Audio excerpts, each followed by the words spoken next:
শুধু বাংলাদেশ নয়, সার্ককে পুনরায় সচল করতে আগ্রহী জোটভুক্ত দেশগুলো। অর্থনৈতিক ও আঞ্চলিক স্থিতিশীলতার জন্য এই জোটের শূন্যতা অনুভব করছেন দেশগুলোর আন্তর্জাতিক সম্পর্ক বিশ্লেষকরা। অন্তর্বর্তী সরকার প্রধানের আগ্রহের ফলে সার্কের কার্যক্রম পুনরায় গতিশীল হবে বলে মনে করেন তারা। সার্ক নিয়ে সুফিয়ান ফারাবির ধারাবাহিক প্রতিবেদনের আজ দ্বিতীয় পর্ব। বাংলাদেশ, ভারত, পাকিস্তান, নেপাল, ভুটান, মালদ্বীপ ও শ্রীলঙ্কার মতো দরিদ্র ও স্বল্প উন্নত দেশগুলোর আঞ্চলিক জোট সার্ক অচল দীর্ঘ 10 বছর। সর্বশেষ নেপালে অনুষ্ঠিত হয় সম্মেলন।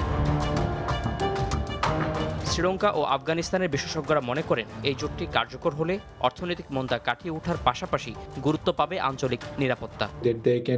একজন আফগানি হিসেবে আমি আঞ্চলিক নিরাপত্তা ও বাণিজ্যিক ব্যবস্থা শক্তিশালীর বিষয়টি গুরুত্বপূর্ণ বলে বিশ্বাস করি। সার্ককে পুনরায় সচল করতে শ্রীলঙ্কা অনেক বেশি আন্তরিক। এই জোট সচল করতে শ্রীলঙ্কার পক্ষ থেকে কোনো বাধা নেই।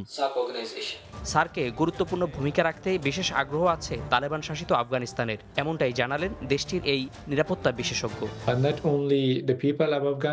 শুধু আফগানিস্তানের জনগণ নয়, নতুন তালিবান সরকারও পার্শ্ববর্তী দেশগুলোর সঙ্গে চমৎকার সম্পর্ক গড়তে আগ্রহী এবং তারা সার্কে গুরুত্বপূর্ণ ভূমিকা রাখতে চায়।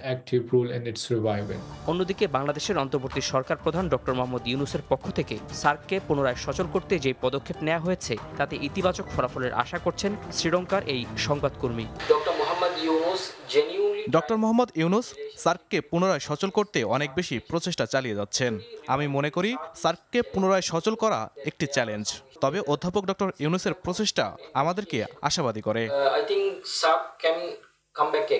আঞ্চলিক নিরাপত্তা ও অর্থনৈতিক ইস্যুতে পারস্পরিক সহযোগিতার মাধ্যমে কাজ করতে আগ্রহী দেশগুলো, এমনটাই জানিয়েছেন তারা।